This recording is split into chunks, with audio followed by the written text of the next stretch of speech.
তারপরে পিকআপে যখন ফেলে তো দেখাইলাম চেয়ারম্যান আর ভাইস চেয়ারম্যানকে। তারপরে উনারা গেল, উনার সিএ নাকি ওনাদের সঙ্গে আলো যে এইটা আপনারা অন্যায় করতেছেন, কী করতেছেন। তখন একজন পুলিশ আমাকে বলতেছে যে এইটা কাজটা ভালো করলেন না, এখন আমরা আপনাকে ধরে আছি, আপনারা অফিসারকে দেখাবেন, এটা কিন্তু আপনি কাজটা ভালো করলেন না। তারপর আরও 5-10 মিনিট গাড়িটা অপেক্ষা করলো।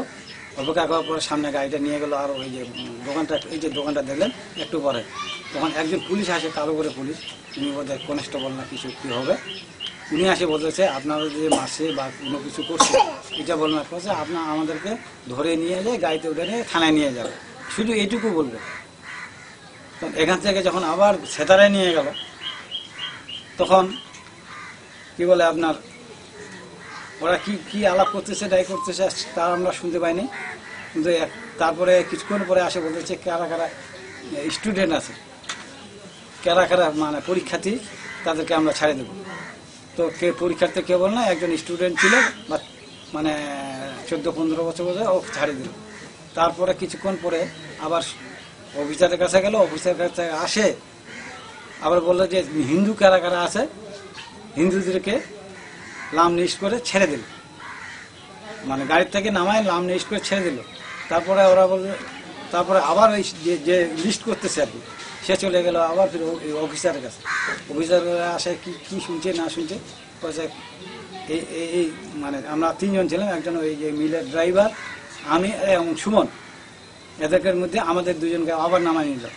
ওই ড্রাইভারকে আগে প্রথমে নামায় নিল, ওকে কি বলে ওকেও ছাড়ি দিল। তারপরে বলে যে এই বুড়া মিয়াকে নামে নিয়ে আসো। তারপরে আমাকে আবার ওই কথাই জিজ্ঞাসা করলো যে তোমার ঘটনাটা আবার বলো। আমি আবার ওই কথাটাই বললাম। বলার পরে আমার নাম লিখে নিল, বাবার নাম, পিতার নাম, একেবারে অ্যাড্রেসটা সম্পূর্ণ লিখে নিয়ে বলে চাচা মিয়া এগুলা যে ঘটনা ঘটছে এটা যেন কাউকে বলা যেন না, এমনকি অফিসার বা অন্য যে কোনো লোক আসে বলা যেন যায় না, বলা হয়, এইটুকু পর্যন্ত আমাকে বলছে। এখন তারপরে আমি ওখান থেকে কোনো মতে হয়তো 50 বা 60 গজ দূরে আসে আর আসতে পারতেছি না। তখন বাধ্য হয়ে কি আমি মাটির মধ্যে মানে এইভাবে কাজে শুয়ে পড়লাম। শুয়ে পড়ার পরে আমি ওই ড্রাইভারকে, যে ড্রাইভারকে ছাড়ে দিল, মিলের ড্রাইভারকে, ওকে বললাম ভাই হয় আমাকে সাইকেলে, না হলে আমাকে একটা ভ্যান অথবা কোনো লোক বা মোটর সাইকেল আসতেছে তাদেরকে আমাকে করে যেন আমাকে বাড়ি পর্যন্ত পৌঁছে দেয়। এমনকি আমার বাড়ির মোবাইল নম্বরটার বদলেও স্মরণ হচ্ছে না।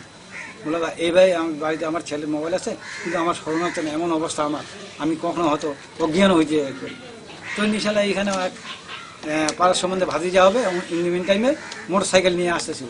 ওর মোটর সাইকেল নিয়ে মানে আসলো, আমি তখন আমাকে যেমন কলার গাছের মতন ধরে বাঁধে উঠে মোটর সাইকেলে দিল, দিয়ে তো কোনো মতে ওর কোমর চিপে ধরে আসে বাড়িতে আমাকে, তখন আমি অজ্ঞান অবস্থা এই পর্যন্ত অজ্ঞানতা। তারপরে বাড়িতে আমাকে সবার শেষ করতে ধরবে, এই পর্যন্তই আমার ছিল।